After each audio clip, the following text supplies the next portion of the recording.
La parole est à Monsieur Frédéric Descrozaille.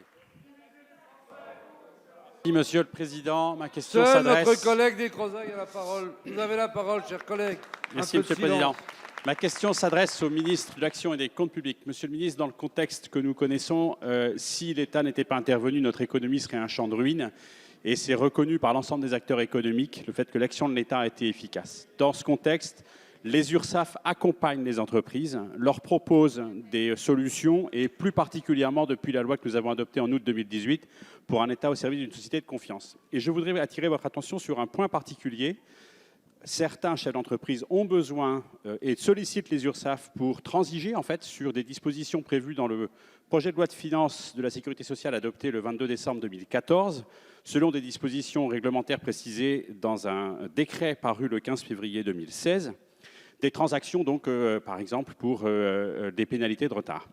Or, les URSSAF sont obligés de leur opposer une fin de non-recevoir navrée, parce que ce fameux décret du 15 février 2016 prévoit que ces transactions doivent être conformes à un modèle de protocole transactionnel défini par arrêté ministériel qui n'existe pas parce qu'il n'est jamais paru. Donc, Monsieur le ministre, soit dit en passant, qu'aucun agent de l'État ne se soit senti responsable du fait que la volonté du législateur régulièrement établie en 2014 n'est pas applicable en 2020 en raison d'une inconséquence réglementaire, voire administrative, ça laisse songeur, pour le dire aimablement. Donc ma question c'est, est-ce que vous nous confirmez que vous allez prendre une disposition rapide pour que cette situation soit régularisée et que les chefs d'entreprise puissent solliciter les URSSAF pour ces fameuses transactions prévues depuis 2014, et surtout que les dispositions que nous allons adopter dans le projet de loi de finances rectificative, dont l'examen va recommencer aujourd'hui même, vont bien être établies avec le même esprit de service qui anime les URSSAF, de la même manière partout sur le territoire et pour tous les chefs d'entreprise. Merci, monsieur le député. La parole est à monsieur Olivier Dussopt, ministre chargé des Comptes publics.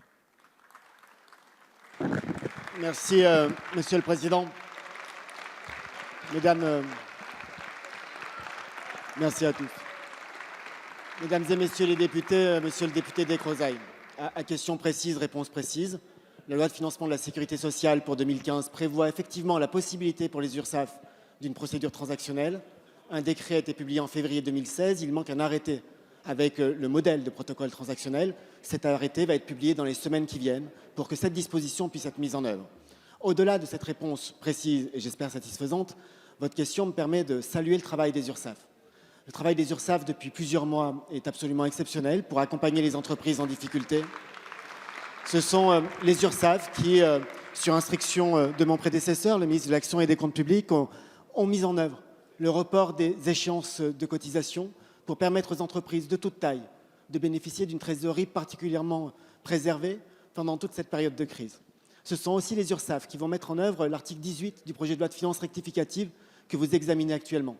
Cet article 18, voulu à la fois par Gérald Darmanin et par Bruno Le Maire, permet l'exonération des cotisations sociales dans deux conditions particulières.